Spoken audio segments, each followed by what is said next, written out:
Hi guys, so here we meet again. पिछली बार हमने ख़त्म किया था यहाँ पर पूरा इंजन वगैरह सिस्टम कंप्लीट कर लिया था। अब जो एक्चुअल एग्रीकल्चर से रिलेटेड है उस पार्ट पे आ जाते हैं।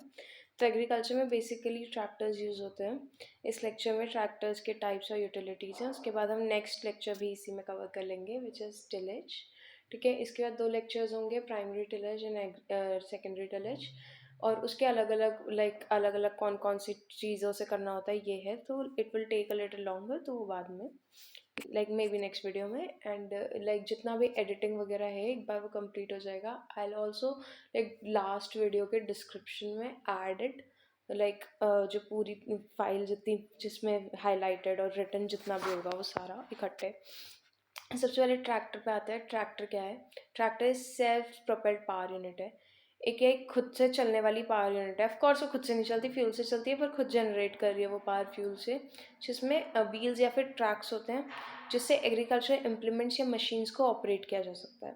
सो tractors is a self propelled power unit having wheels और tracks for operating agriculture implements and machines including trailers यानी कि जो पीछे घसीट के चलते हैं वो।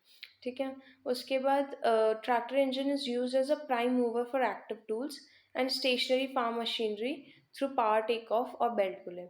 तो ट्रैक्टर्स जो हैं वो प्राइमरीली तो चलने वाले जो फार्म इम्प्लीमेंट्स होते हैं उनके लिए यूज़ होते हैं, लेकिन जो स्टेशनरी भी हैं उनके लिए भी यूज़ किए जा सकते हैं। कैसे? फ्लाई व्हील से हम बेल्ट पुली अटैच कर रहे थे या पावर टेक ऑफ अटैच कर रहे थे, और उसके बाद नॉर्मल जनरेटर्स वगैरह भी ट्रैक्टर से चला रहे थे। ठीक है, ट्रैक्टर का डेवलपमेंट कैसे हुआ? तो 1890 में पहला रिकॉर्ड आया जब ट्रैक्शन इंजन नाम से एक चीज़ पेटेंट की गई थी, जो कि जॉर्ज एच हैरिस ने इन्वेंट की थी, जो कि शिकागो के थे। उसके बाद 36-37 में 1936-37 में डीजल इंजन जो है और न्यूमैटिक टायर्स जो है, यानी कि जो टायर्स हैं आजकल के, वो इंट्रोड्यूस किए गए थे। नहीं तो पहले बेल्ट्स होती थी यहाँ पे, जैसे वो नहीं होता है टैंक्स, वैसा ही कुछ होता था ट्रैक्टर भी। उसके बाद 60-61 में इंडिया में आया ट्रैक्टर। पहली कंपनी कौन सी थी? मैसर्स एस्टर गुडर्थ। ठीक है, सो बेसिकली यही है। उसके बाद बहुत सारी कंपनीज खुली। ट्रैक्टर्स के कौन कौन से टाइप्स होते हैं? ट्रैक्टर्स के टाइप हो सकते हैं wheel tractor, crawler tractor tractor और walking type tractor. Wheel tractor में व्हील्स होते हैं, इसमें 3 व्हील्स भी हो सकते हैं, 4 व्हील्स भी हो सकते हैं। उसके बाद है crawler tractor. Crawler tractor basically tank की तरह होता है जिसमें चैन लगी होती है। ठीक है, ये ट्रैक्स लगे होते हैं न्यूमैटिक व्हील्स की जगह पे। न्यूमैटिक का मतलब क्या होता है? कोई भी ऐसी चीज़ जो कि एयर के प्रेशर की वजह से चलती है उसको न्यूमैटिक बोलते हैं। तो अंदर एयर है ना, इसलिए वो न्यूमैटिक व्हील्स हैं। Then there are power tillers. Power tillers walking type tillers होते हैं। इनमें 2 या 2 से ज़्यादा 4 टायर्स होंगे छोटे छोटे। बेसिकली इसमें पीछे वॉक करके कंट्रोल दिया होता है और उससे चलाना होता है इनको। छोटे मोटे काम करता है ये। Classification of wheel tractor. अब व्हील ट्रैक्टर भी अलग अलग टाइप के होते हैं। जनरल पर्पस व्हील ट्रैक्टर हो गया, रो क्रॉप व्हील ट्रैक्टर हो गया, और स्पेशल पर्पस व्हील ट्रैक्टर हो गया। इस पे सब में से जाते हैं। तो सबसे पहले जो जनरल पर्पस व्हील ट्रैक्टर है, ये सारे काम करेगा। प्लोइंग हो गया, सोइंग हो गया, हार्वेस्टिंग हो गया, ट्रांसपोर्टिंग हो गया, सब करेगा। ये जो हमने जनरल ट्रैक्टर्स देखे वही हैं। ठीक है, इनका लो ग्राउंड क्लियरेंस होता है, यानी कि ग्राउंड लेवल से जो हाइट है वो कम होती है। इसी वजह से इसको जब प्लांट अच्छा खासा उग जाता है तब यूज़ नहीं किया जा सकता। इसमें इंजन की पावर ज़्यादा होती है। ठीक है, इसका अडेशन काफ़ी गुड होता है, यानी कि वैसे तो ट्रैक्टर्स का कम ही होता है कार्स वगैरह से, बिकॉज वो थोड़े से ऊपर होते हैं तो उनका अडेशन कम ही होता है, पर इनका कंपैरेटिवली ज़्यादा होता है बाकी ट्रैक्टर से। और इनके टायर्स काफ़ी वाइड होते हैं। गुड एडेशन का मतलब ये हो गया कि जैसे ऊपर कम उठते हैं, ये पीछे संभाल ले जाते हैं इसमें। देन रो क्रॉप ट्रैक्टर्स हो गया। रो क्रॉप ट्रैक्टर्स की बात करें तो इसमें ग्राउंड क्लियरेंस थोड़ी ज़्यादा होती है, इसीलिए जब प्लांट्स थोड़े बड़े भी हो जाते हैं तब भी इन्हें चलाया जा सकता है। ठीक है, और इसमें जो टायर्स होते हैं वो कम विड्थ के होते हैं, उनके बीच का जो डिस्टेंस है वो भी एडजस्टेबल होता है, ताकि जो भी हमारी रो है, जिस टाइप की भी क्रॉपिंग है, हम उस हिसाब से इसे चला सकें। Then there are special purpose tractors. इसमें गोल्फ ग्राउंड के लिए जो होते हैं। ठीक है, और उसके बाद जो जैसे मल्टी ड्राइवर ट्रैक्टर्स होते हैं, ये सब आ जाते हैं। हम एक ट्रैक्टर को खरीदने के लिए उसे सिलेक्शन कैसे करेंगे, नेक्स्ट टॉपिक तो ये है। तो सबसे पहले हम इस बेसिस पे खरीदेंगे कि हमारे पास लैंड कितनी बड़ी है। जनरली हम ऐसा मानते हैं कि 1 हॉर्स पावर 2 हेक्टेयर के लिए काफ़ी होती है। ठीक है। तो लाइक 20 से 25 हॉर्स पावर का जो ट्रैक्टर है वो 40 हेक्टेयर के फार्म के लिए काफ़ी है इस हिसाब से। ठीक है। क्रॉपिंग पैटर्न की बात करें, क्रॉपिंग पैटर्न पे भी डिपेंड करता है। ठीक है। लाइक हम कहते हैं कि क्रॉपिंग पैटर्न के हिसाब से 1.5 हेक्टेयर, वहाँ पे 1 हेक्टेयर पर एचपी हो सकता है, यानी कि 1 एचपी पे हम 1.5 हेक्टेयर कर सकते हैं। तो इस हिसाब से 30 to 35 हॉर्स पावर तो चाहिए फॉर 40 हेक्टेयर्स ऑफ लैंड। उसके बाद सॉइल कंडीशन पे भी डिपेंड करता है। लाइक अगर सॉइल लाइट है, ठीक है, ज़्यादा हैवी नहीं है, तो जब भारी ट्रैक्टर उस पर चलेगा तो दब जाएगी। और अगर हैवी है तो हल्के ट्रैक्टर से तो उस पर चर्निंग वगैरह कुछ हो ही नहीं पाएगी सॉइल की।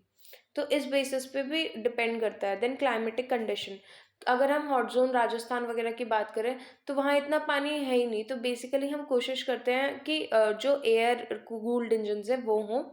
और हम हिल्स की बात करें तो वहाँ पानी जम जाता है, तो वहाँ पे भी हम ये कोशिश करते हैं एयर कूल्ड इंजन हो। और नॉर्मल हम वाटर कूल्ड इंजन यूज़ करते हैं। देन आसपास रिपेयर फैसिलिटी भी होनी चाहिए। उसकी रनिंग कॉस्ट कितनी हो रही है, फ्यूल कंजम्पशन कितना है उसका, इनिशियल कॉस्ट और रीसेल वैल्यू। हम जनरली ऐसा मानते हैं कि 1 साल में 10% वैल्यू कम हो जाती है, तो उस हिसाब से इनिशियल कॉस्ट कितनी है, आज से 10 साल बाद ये बिक भी पाएगा या नहीं बिक पाएगा, ये देखना होता है। Then test report of tractors is release from farm machinery testing stations, उनको कंसल्ट करना चाहिए गाइडेंस के लिए।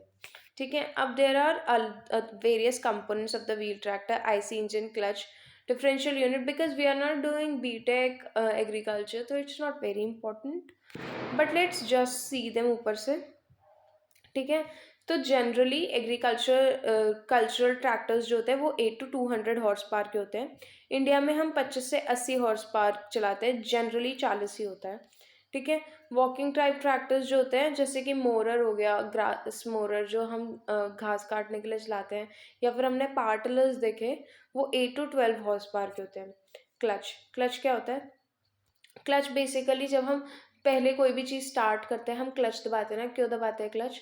बेसिकली वो काम क्या करता है, वो ब्रेक करता है या लाइक कनेक्ट करता है, डिस्कनेक्ट करता है इंजन को गियर्स वगैरह से। क्योंकि जब पहले स्टार्टिंग में इंजन चल रहा है, कंबशन हो रहा है, तो उसे थोड़ी सी पावर ज़्यादा चाहिए होती है, तो हम उसे डिस्कनेक्ट करते हैं क्लच की हेल्प से, ताकि एक बार वो चल जाए, उसके बाद हम उसे जोड़ते हैं ताकि उसके बाद फोर्स वो दे सके।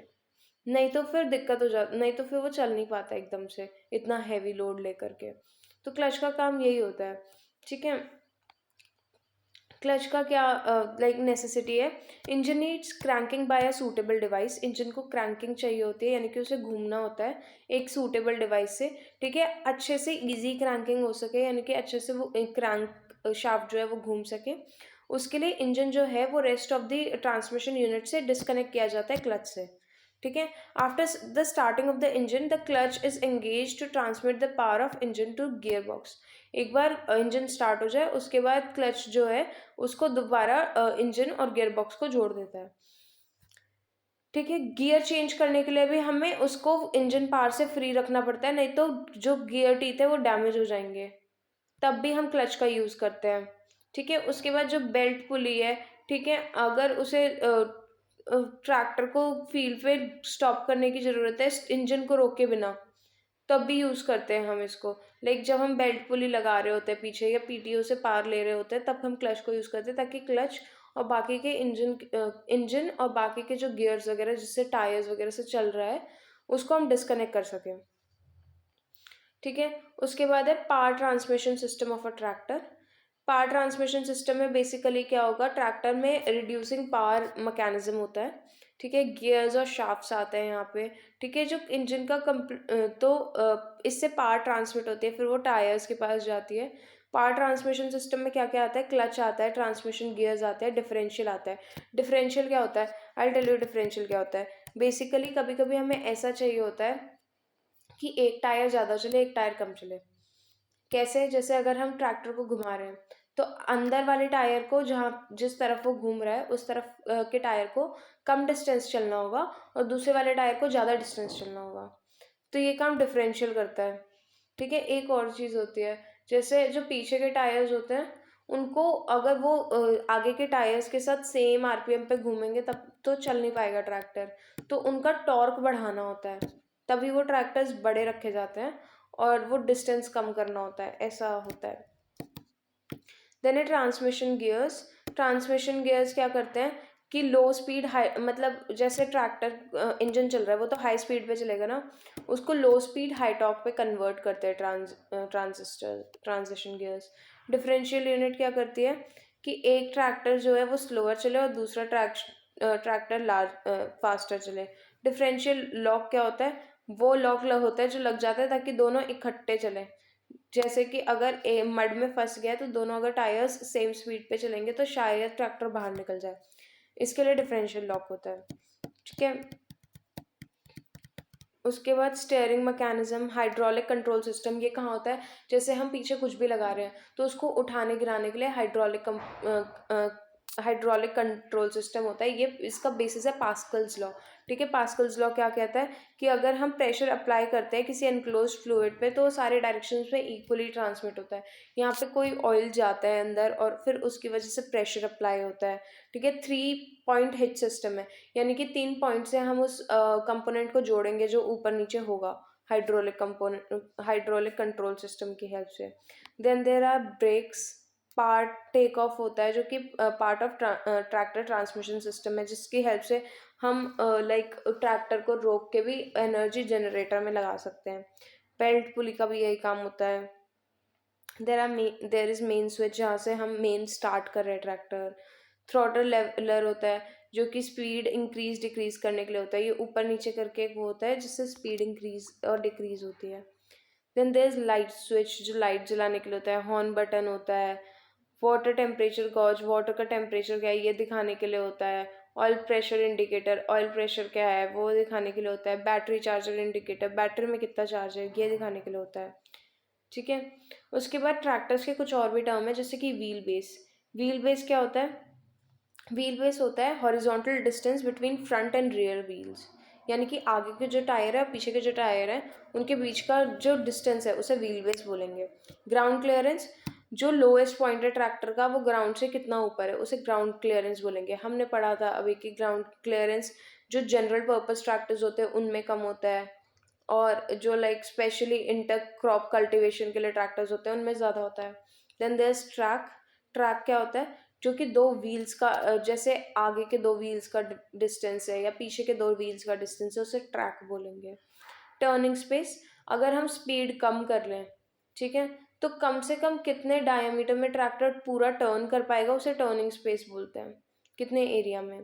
केज व्हील्स, जब हम पडलिंग कर रहे होते हैं तो ट्रैक्टर फंस सकता है लाइक मड में, इसलिए हम क्या करते हैं हम एक लोहे का केज बना के उस ट्रैक्टर के ऊपर चढ़ा देते हैं, उसको केज व्हील बोलते हैं, इससे ट्रैक्टर फंसता नहीं है। Then comes crawler tractor. Crawler tractor का हमने देखा था कि इसमें चेन्स होती हैं, कंटिन्यूस ट्रैक्स पे चलता है इंस्टेड ऑफ व्हील्स। ठीक है, ये किस किस काम पे आता है, लैंड क्लियरिंग करने के, लैंड लेवलिंग करने के काम आता है। ठीक है, ये जो होता है लार्जर सरफेस एरिया के में कांटेक्ट में होता है एज कम्पेयर टू व्हील वाले, और इस वजह से इसका जो प्रेशर होता है एक्सर्ट लैंड पे वो काफ़ी कम होता है कंपैरेटिवली। ठीक है, ये सॉफ्ट लो फ्रिक्शनल और अनइवन ग्राउंड जैसे कि मड आइस और स्नो के लिए भी सूटेबल होता है। ठीक है, लेकिन इसका जो मैकेनिज्म है चलने का वो काफ़ी डिफिकल्ट है और ये फेलियर से काफ़ी ज़्यादा प्रोन है। ठीक है, इसके क्या क्या कैरेक्टरिस्टिक्स हैं, इसका अडेशन काफ़ी अच्छा होता है। ठीक है, उसके बाद इसका जो पुल है वो भी काफ़ी अच्छा होता है।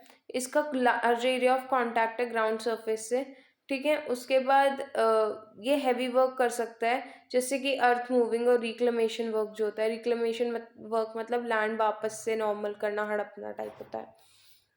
Then there is power tiller. Power tiller में कुछ इंपॉर्टेंट चीज़ें हैं जैसे कि हैंड ट्रैक्टर और वॉकिंग टाइप ट्रैक्टर भी बोलते हैं इसको। ठीक है, प्राइम मूवर है जिसमें direction of travel and it's control operations जो है वो कंट्रोलर होता है इसके पीछे ही, उसमें दिया जाता है और ह्यूमन कंट्रोल करता है इसको। 1920 में ये बने थे। जापान ऐसी पहली कंट्री थी जहाँ पे लार्ज स्केल में यूज़ किए गए। ठीक है, और फर्स्ट मॉडल जो सक्सेसफुली चला था वो डिज़ाइन हुआ था 1947 में जब इंडिया आज़ाद हुआ। इंडिया ने पावर टिलर पहला यूज़ किया था 1963 में। ये वाला हो गया है। Then comes tillage. ऑब्जेक्टिव क्या है टिलेज का एंड ऑल दैट, क्या क्या मेथड्स है, ये सब tillage, field capacity, field efficiency वगैरह। तो मैकेनिकल मैनिपुलेशन ऑफ सॉइल, ठीक है, मैकेनिकली हम मैनिपुलेट कर रहे हैं सॉइल को ताकि एक फेवरेबल कंडीशन प्रोवाइड हो सके, इसको हम टिलेज कह देते हैं इस प्रोसेस को, ठीक है। तो mechanical manipulation of soil to provide favourable condition for crop growth is called tillage, ठीक है। सॉइल टिलेज में क्या होता है कि हम क्या करते हैं कि जो कॉम्पैक्ट सरफेस है अर्थ का उसे ब्रेक करते हैं सर्टेन डेप्थ तक, उसे लूजन करते हैं सॉइल मास को, ताकि रूट पेनिट्रेशन हो सके और एयर भी अंदर जा सके, ठीक है। उसके बाद ऑब्जेक्टिव्स क्या क्या हैं टिलेज के, to prepare a desirable soil structure, soil structure हमें जैसा चाहिए वैसा ही बन जाए ताकि अच्छा सीड बेड या रूट बेड डेवलप किया जा सके, ठीक है। एक granular structure of soil is very desirable to allow rapid infiltration and good retention of the rainfall. अगर सॉइल जो है वो भुरभुरी होती है, यानी कि उसमें थोड़े थोड़े लाइक ऐसा होता है कि हाँ उसके जो ग्रैन्यूल्स है वो टूट भी जा रहे हैं और बन भी जल्दी जा रहे हैं, तो उसका मतलब है कि सॉइल में अच्छी रिटेंशन है वाटर के लिए, इसमें इन्फिल्ट्रेशन, पानी नीचे आराम से जाएगा, ठीक है, एयर ये अच्छे से एब्जॉर्ब करेगा, और ये सब चाहिए होता है सॉइल को बेसिकली ताकि हम इसमें क्रॉप उगा सकें, ठीक है।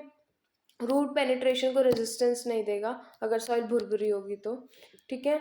उसके बाद लाइक एक अच्छा बेड तब माना जाता है जब फाइनर पार्टिकल्स हो और great firm like better firmness हो, ठीक है। उसके बाद और क्या क्या ऑब्जेक्टिव है, हम चाहते हैं वीड्स और अनवांटेड प्लांट्स जो है वो खुद ब खुद रिमूव हो जाए, तो जब हम टिलेज ऑपरेशंस करेंगे तो वो अपर लेयर से नीचे वाली लेयर में चले जाते हैं, तो खुद ब खुद रिमूव हो जाते हैं।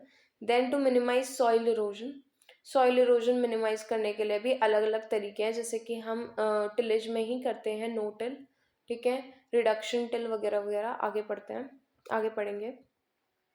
उसके बाद to establish special configurations, like हमें रोज बनानी है, रिल्स बनाना है, या पानी निकालने के चैनल्स बनाने हैं, कुछ भी अगर बनाना है तो वहाँ पे सॉइल से ही बना रहे हैं हम फील्ड में, ठीक है। तो उसके लिए जो कॉन्फ़िगरेशन है वो जो चाहिए वो भी हम इसी की हेल्प से बनाते हैं, टिलिश की हेल्प से, ठीक है। उसके बाद हम फर्टिलाइज़र, पेस्टिसाइड्स वगैरह सबको सॉइल के साथ मिक्स करना चाहते हैं, ये भी हम टिलिश की हेल्प से ही करते हैं। टिलेज दो टाइप का होता है, प्राइमरी टिलेज और सेकेंडरी टिलेज। प्राइमरी टिलेज जो होता है वो बेसिकली तब किया जाता है जब हमने हार्वेस्ट कर लिया क्रॉप। अब जो पहला टिलेज किया जाएगा वो प्राइमरी टिलेज है, और उसके बाद जो हल्के हल्के ऊपर ऊपर से प्रोसेस होंगे वो सेकेंडरी टिलेज होते हैं। The initial major working operation design to plough the soil deeply to reduce soil strength, cover material and rearrange aggregates is called primary tillage। जो इनिशियल मेजर वर्क होता है सॉइल ऑपरेशन का, ठीक है, जब उसको किया जाता है सॉइल स्ट्रेंथ रिड्यूस करने के लिए, ठीक है, सॉइल स्ट्रेंथ रिड्यूस हो जाए इसलिए, यानी कि सॉइल थोड़ी सी टूटने लग जाए, जो प्लांट मटेरियल का कवर है उसे हटाने के लिए, और रीअरेंज करने के लिए एग्रीगेट्स को, इसको प्राइमरी टिलेज बोलते हैं, ठीक है। क्या क्या इसके ऑब्जेक्टिव्स हैं, सॉइल स्ट्रेंथ को रिड्यूस करना, एग्रीगेट्स को रीअरेंज करना, कवर प्लांट्स को हटाना, बरी और वीड्स को अंदर, कवर प्लांट्स और वीड्स को अंदर बरी करना, इंसेक्ट्स और पेस्ट को मारना, ठीक है। जो इम्प्लीमेंट्स प्राइमरी टिलेज में यूज़ होते हैं उन्हें प्राइमरी टिलेज इम्प्लीमेंट्स बोलते हैं। इसमें वो इम्प्लीमेंट्स यूज़ होंगे जो काफ़ी लाइक डेप्थ में जाते हैं, जैसे कि अगर हम एनिमल ड्रॉन की बात करें तो इसमें इंडिजिनस प्लो और मोल्ड बोल्ड प्लो आता है, और अगर हम ट्रैक्टर ड्रॉन इम्प्लीमेंट्स की बात करें तो मोल्ड बोल्ड प्लो आता है, डिस्क प्लो आता है, हैवी ड्यूटी डिस्क हैरोज आता है, सब सॉइलिंग प्लोज आते हैं, सब सॉइल प्लोज, चिजल प्लोज और आगे के इम्प्लीमेंट्स। इन सब में इम्प्लीमेंट्स जब हम पढ़ेंगे तो विल सी कि कॉमन चीज़ क्या होती है कि ये सब डीप में जाते हैं। देन सेकेंडरी टिलेज में क्या होता है, जो ऊपर ऊपर के लाइटर और फाइनल टिलेज ऑपरेशंस होते हैं, फाइनल टिलेज ऑपरेशंस होते हैं, वो सेकेंडरी टिलेज में आते हैं, ठीक है। और लाइक जब प्रॉपर टिल्ट वगैरह सरफेस की बन जा कन्फिग्रेशन बनाने के लिए, ताकि सीडिंग और प्लांटिंग कर सके, लाइक हमें लाइक बंड्स बनाने होते हैं, और ये सब, इन सब में सेकेंडरी टिलेज का काफ़ी इंपॉर्टेंट रोल होता है, चैनल्स बनाने के लिए, रिजेस बनाने के लिए, फरोज बनाने के लिए, ठीक है। ये सरफेस सॉइल पे किए जाते हैं, ये कम पावर यूज़ करते हैं कंपैरेटिवली प्राइमरी टिलेज से, इनका मेन काम क्या होता है कि बिग क्लॉड्स को ब्रेक करना है, ठीक है, सॉइल सरफेस यूनिफॉर्म बनाना है और लेवल्ड बनाना है जैसा कि सीड बेड में चाहिए होता है, ग्रासेस और वीड्स को डिस्ट्रॉय करना है, क्रॉप रेजिड्यूज को टॉप सॉइल से नीचे वाली सॉइल में मिक्स करना है। ये सारे काम होते हैं इसके। इसमें क्या क्या यूज़ होता है, इसमें हैरो यूज़ होता है, कल्टिवेटर्स यूज़ होते हैं, स्वीप्स यूज़ होते हैं, क्लॉड क्रशर्स यूज़ होते हैं, लेवरर्स यूज़ होते हैं, बंड फॉर्मर्स यूज़ होते हैं, रिच फ्लोज यूज़ होते हैं। Then tillage system. अब टिलेज का भी अपना एक सिस्टम होता है।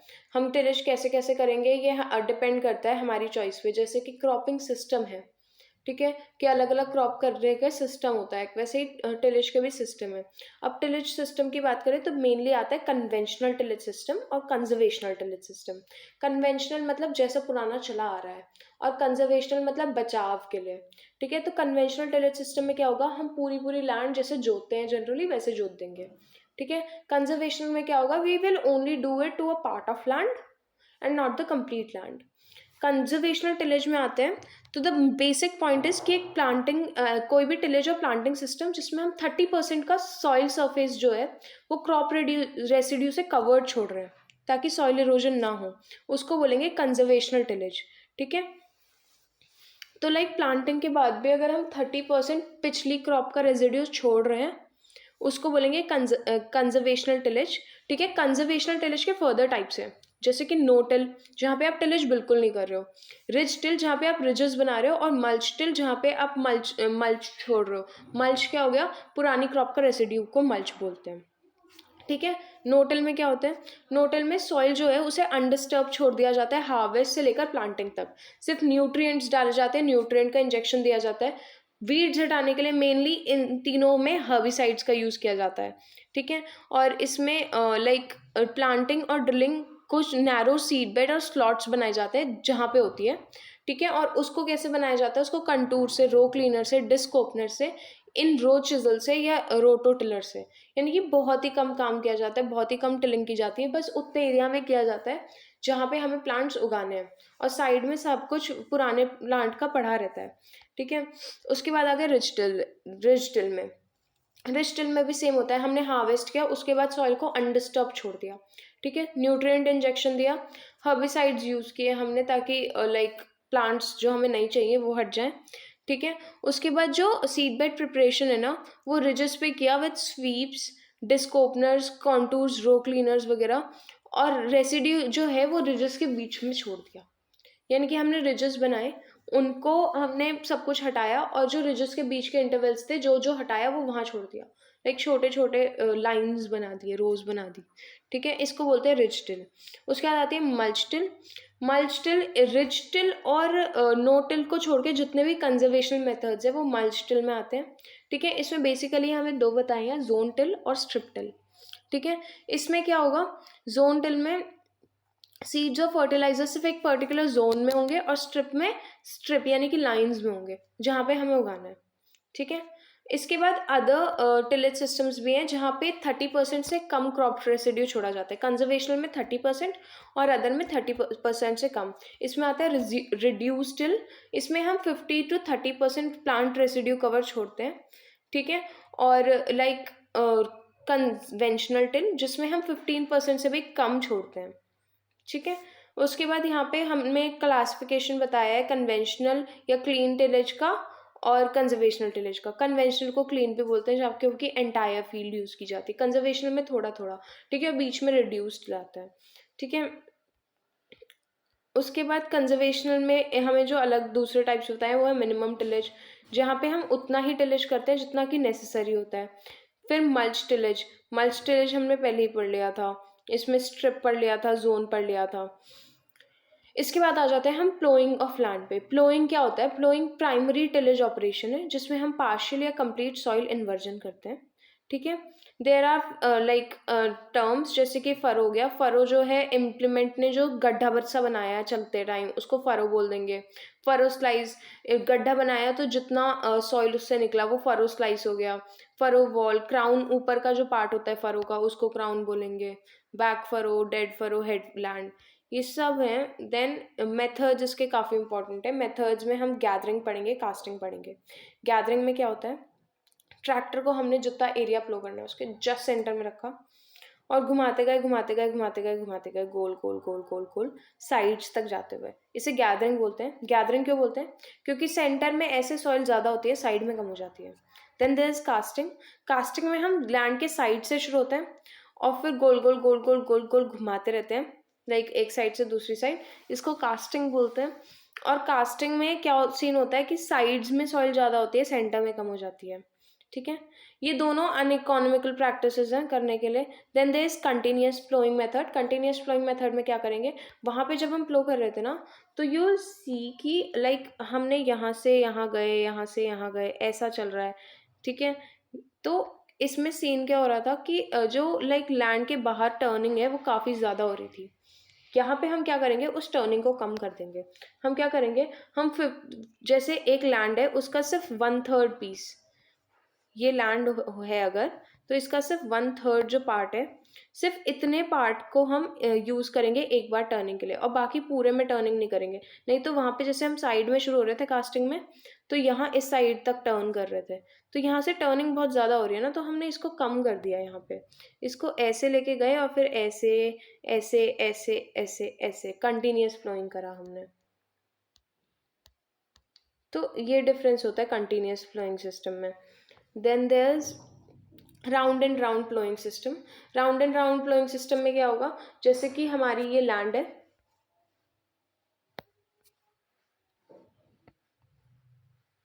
तो इसी लैंड के अंदर हम ऐसे ऐसे ऐसे ऐसे ऐसे ऐसे ऐसे ऐसे ऐसे घुमाते रहे, तो वो राउंड एंड राउंड सिस्टम हो जाएगा। I know it's very weird sounding ऐसे, बट ठीक है। ठीक है, फिर राउंड एंड राउंड के भी फर्दर टाइप्स है, जैसे कि स्टार्टिंग एट सेंटर, और हम आउटर से भी स्टार्ट कर सकते हैं राउंड के लिए। Then there is one way plough. One way plough में क्या होता है, I will tell you. One way plough में जैसे ये है, कम ऑन, या तो ये यहाँ से स्टार्ट किया मैंने, तो ऐसे जाएगा, फिर ऐसे जाएगा, फिर ऐसे जाएगा, फिर ऐसे जाएगा, फिर ऐसे जाएगा, फिर ऐसे जाएगा। लाइक एक एंड ऑफ लैंड से शुरू होता है और दूसरे एंड ऑफ लैंड पे ख़त्म होता है वन वे फ्लो का। ठीक है, ये तो सारे हो गए फ्लोइंग के तरीके। इसके बाद आ जाते हैं हम field performance of machine, like ploughing पे मशीन कैसा कर रही है उसको हम देखेंगे। तो उसमें आता है theoretical field capacity. Theoretical field capacity में हम ऐसा मानते हैं कि जो फ्लो है वो 100% जब भी चल रहा है, सिर्फ लैंड के अंदर ही अंदर चल रहा है, हम घूमने वाले को नहीं मान रहे हैं। तो इसमें जो इसका फॉर्मूला होता है वो होता है SW। ठीक है, यानी कि S क्या हो गया यहाँ पे, S हो गया स्पीड और फिर हो गया विड्थ। उसके बाद होता है चेंजिंग फैक्टर्स, जैसे कि अगर विड्थ जो है वो सेंटीमीटर में और स्पीड मीटर पर सेकंड में, तो यहाँ पे 36 × 36/10,000 है। ठीक है, और अगर जो स्पीड है वो किलोमीटर पर आवर में है और विड्थ मीटर में है, तो अपॉन 10 का रखा है, 10 hectare per hour. So these are like वो। ठीक है, ये तो थियोरेटिकल फील्ड कैपेसिटी है। Then there is like effective field capacity, जो एक्चुअली होती है। ठीक है, और इसके बाद इन दोनों के रेशियो को बोलते हैं field efficiency. Field efficiency is equals to effective upon theoretical into 100। ठीक है, वैसे ही थियोरेटिकल टाइम भी होता है, इफेक्टिव टाइम भी होता है। ठीक है, तो ये सब होता है यहाँ पे। And now there are problems related to it. Like जितनी भी प्रॉब्लम्स है ना वो लास्ट वीडियो में डिस्कस कर लेंगे एक बार, क्योंकि ऊपर भी एक चैप्टर ऐसा था जिसमें लाइक प्रॉब्लम्स थी सॉल्व करने के लिए। But for now this chapter की थ्योरी इज एंडेड। अब अगला प्राइमरी टिलेज वगैरह नेक्स्ट में करेंगे।